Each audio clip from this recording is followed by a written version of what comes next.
You're listening to Music Tectonics.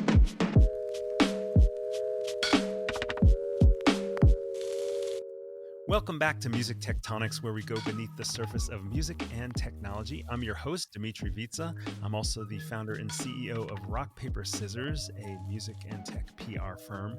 And we're just coming back from Music Tectonics, the conference. Great event. Thanks to everyone who came out. And one of the themes that came up, both in the trading cards that we handed out and the keynote by Mark Mulligan, was about the great influence of self-empowered artists in the music industry and how that's growing. And I thought it would be fun to bring back onto the show our next guest. I've got with me Tracy Maddux, the CEO of AVL Digital Group, which is the parent company of CD Baby, AdRev, and DashGo. How are you doing, Tracy? I'm doing great today, Dimitri. Thanks for having me back. Yeah, great to have you back. Great that you guys came out to Music Tectonics. Had a couple, you spoke on a panel, a couple of other folks did too. But I kind of want to dig into something that we touched a little bit on the last time you were on the show. And I thought we could maybe do a little more focused dive around this idea. So I'm just going to dive right in, Tracy, if that's okay. Great. How cool. How big is the recorded music industry today, and how does that compare to 5 and 10 years ago? Well, we operate in a pretty small industry as things go.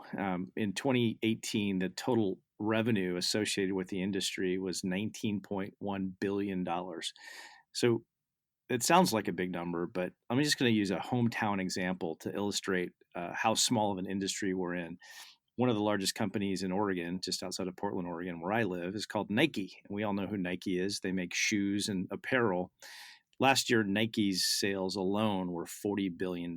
Half of those shoes, or half of their sales, shoes, constituted about $20 billion in sales. So Nike sells more shoes by revenue than the entire size of the music industry worldwide at $19.1 billion.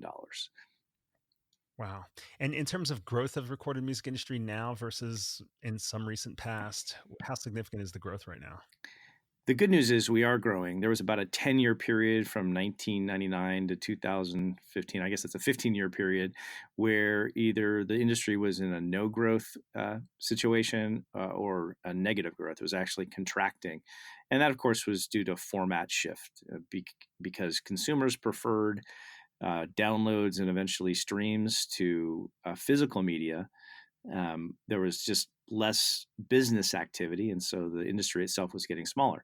Now, the good news is we're in a growth industry. That $19.1 billion was forecast by Goldman Sachs to grow by about 7%, should be over $20 billion in 2019 because of consumer adoption of streaming. So there's more money in the industry now than there was last year, and we're now in a reasonably fast-growing industry that's growing at about 7%.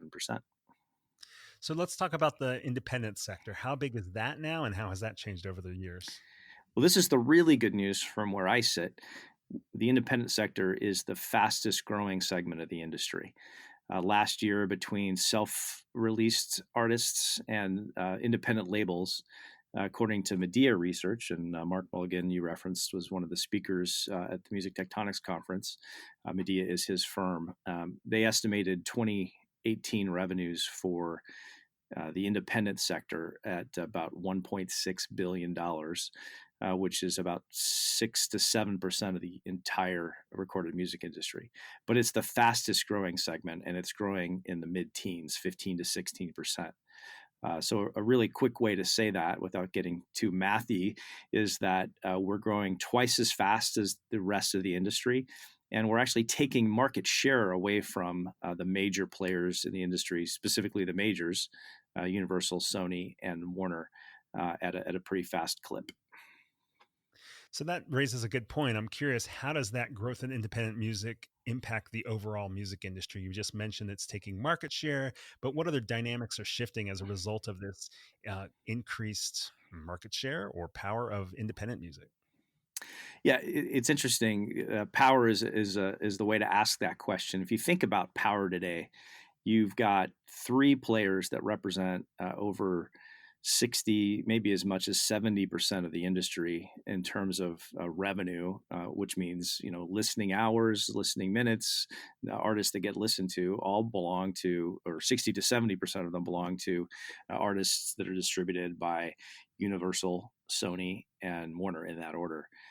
The biggest of those players is powerful indeed. Universal Music with over a 30% world share of recorded music. And so if you think about the kind of power that, being in a large company like that kind of gives the company to drive deals with DSPs like Spotify and Apple, to amplify the artists that are distributed through those services by spending marketing dollars. It's a pretty daunting task to try to compete with that. And so, when I kind of think about the power dynamic in the industry, it's one in which a few players really dominate. But the flip side, and this is again an encouraging trend that I'm certainly enthusiastic about, is the fact that with streaming and global adoption of streaming by millions and now over 200 million premium subscribers worldwide for streaming services, there's a proliferation of choice. And increasingly, because artists are able to connect directly with fans in different parts of the world, and this is essentially why the share of market is shifting towards the indies. Fans are increasingly connecting with independent artists, and they have more choices, and those choices are skewing towards independent and self-distributed artists. Actually, Mark Mulligan at that keynote also talked about kind of the end of the mainstream era, and that there was, excuse me, a period of time where you could count on certain outlets being able to broadcast popular artists kind of worldwide, not every place, obviously, but there were these cultural moments as a result. And he's saying that now the way that people are consuming media, people are interested in more things that you could say are more segmented to what their interests are. And so there's this starting to see these rise of the niches, and that the future of growth in music is really about putting together those niches in different territories. So it's kind of interesting to hear about kind of market share, but then also hear from him kind of like that actually can become a strategy as well. I think that's right. I mean, one of the trends there that I would maybe ascribe a buzzword to is globalization, where it's less about what's happening with artists in the U.S. and in Anglo territories, but consumers in a place like Colombia or India want to hear music that they may be more familiar with. It's more kind of resonant with their cultural preferences, and it's not what we're all used to listening to in top 40 radio. And so that impact of kind of global consumption and share is really very much more of a global one, influenced by things happening in local economies. So as independent music is increasing as a share of the pie, is it changing how rights are managed and licenses are being negotiated? For sure, and again, a trend I'm incredibly excited about is the fact that our ability to communicate in a negotiation with any of the major platforms, for instance, Spotify or Apple Music, has really changed with the power tilting a little bit more towards the independent artist and the creator. And as a representative for some of those artists and creators, we now are able to, assert more aggressively and advocate on behalf of those artists. And we're doing it collectively. There are a number of organizations, in the U.S., the American Association of Independent Music is an example. More globally, Merlin is an example, that allow us to advocate and communicate with the players in the industry, and really are kind of empowering the independent sector to get better economic terms with the services, and also to kind of cohesively communicate what's important to us. What would you say are the differences between, say, A2IM and Merlin, Tracy? Well, A2IM is an organization that AVL and CD Baby are a member of. It's North America only, or it's American, obviously. It's in the name.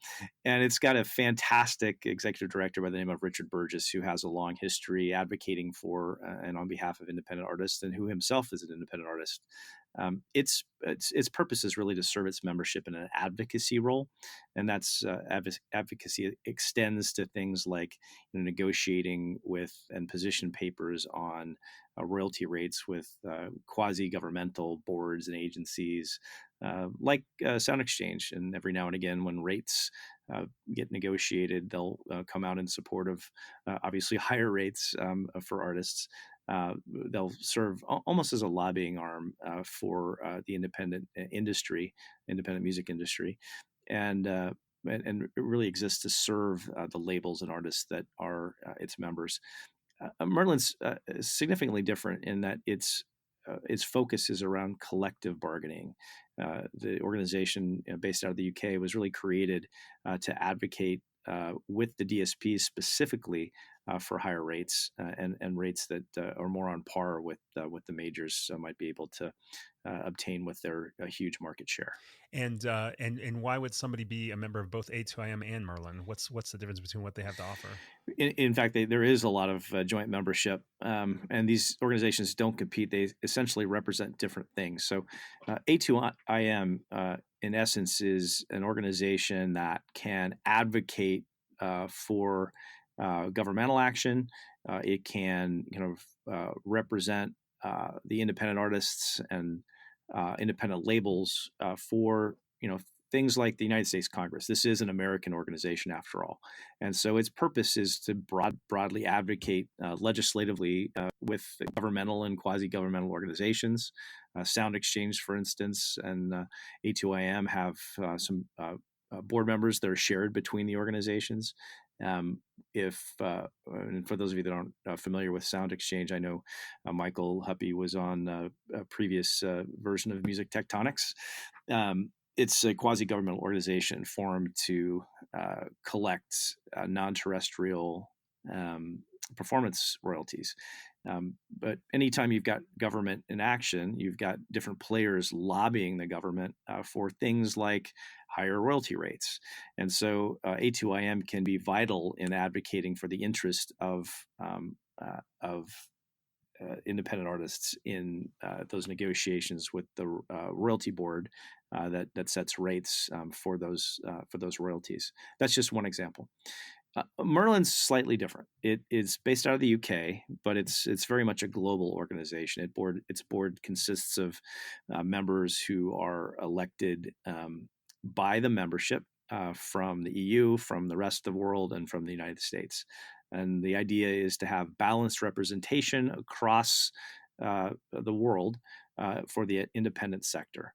But the purpose of the entity is essentially to advocate on behalf of those rights holders that are not major labels for collective bargaining with the services that use the music. And so, one of the key functions is to aggregate the volume of the independent sector, which again, is very small relative to the majors, but collectively represent those independent labels and artists in negotiations, with the digital service providers like Apple and Spotify.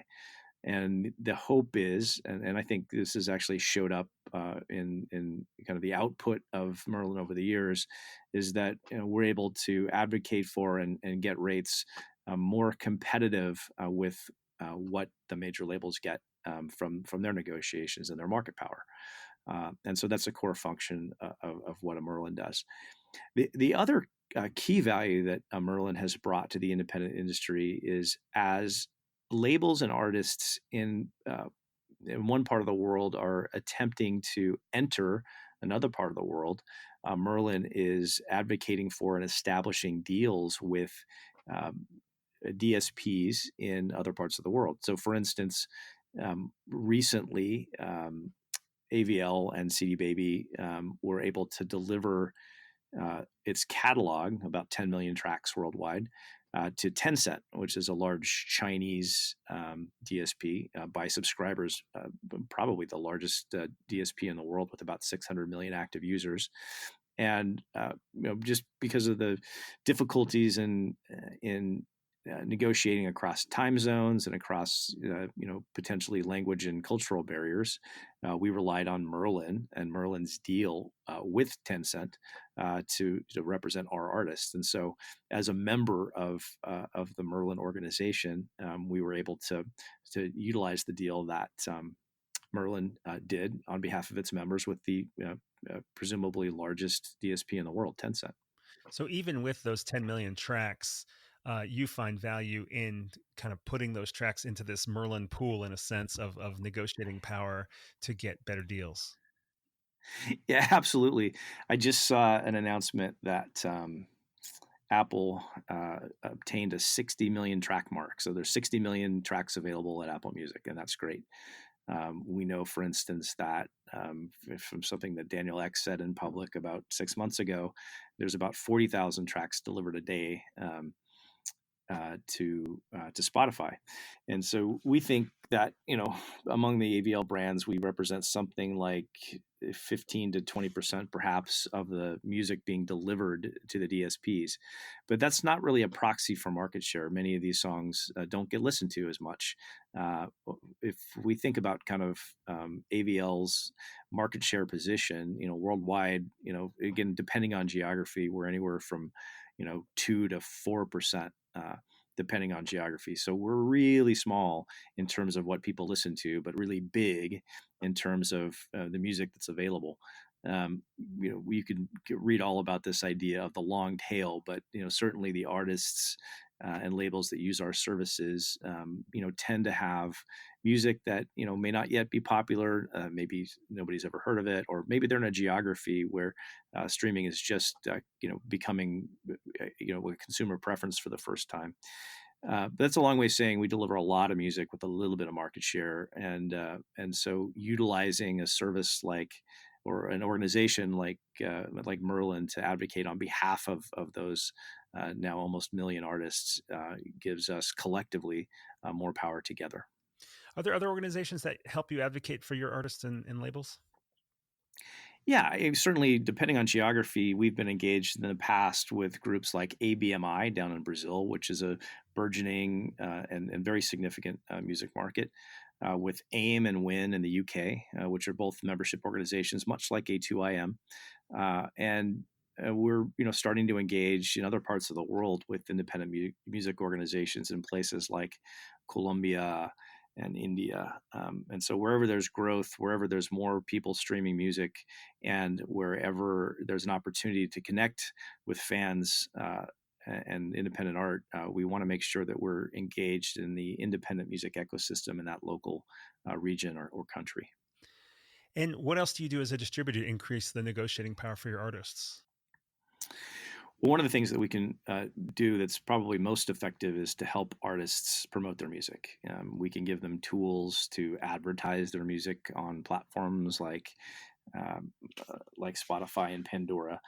We can educate them about how to reach a larger fan base, because at the end of the day, success as an independent artist or market share from the more collective point of view, either as a distributor or a representative organization like A2M or Merlin, is about having lots of fans listening to lots of diverse and different music all over the world. And so whatever we can do to help artists connect with fans is what we should be doing. Awesome.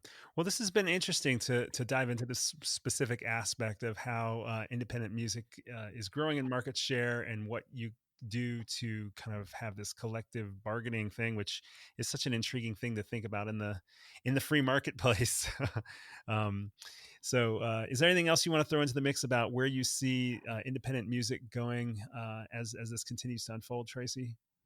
Well, I know we kind of open this way, but I think it's really encouraging to see the playing field tilt in favor of the independent and self-distributed artist, if not measured by market share, certainly measured by its ability to reach consumers all over the world. Streaming really has shaken things up and enabled artists everywhere to connect with fans everywhere in the world. And that really makes me excited about this next phase of growth in our industry.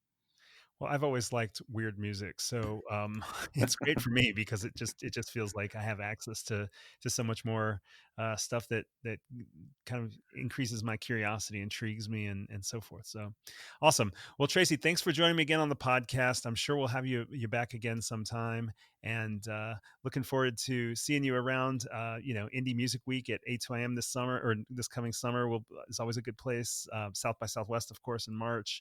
And then the DIY Musician Conference that CD Baby organizes in Austin, that'll be in August. So there's opportunities for folks to meet up with you and continue talking about the growth and where independent music is going. I look forward to connecting. And thank you for joining the podcast. If you like what you heard, make sure to hit subscribe on your favorite podcast app and sign up for the newsletter at musictectonics.com to find out about additional news and new information about not only the podcast, but the conference. Music Tectonics will be back in 2020. Thanks for listening.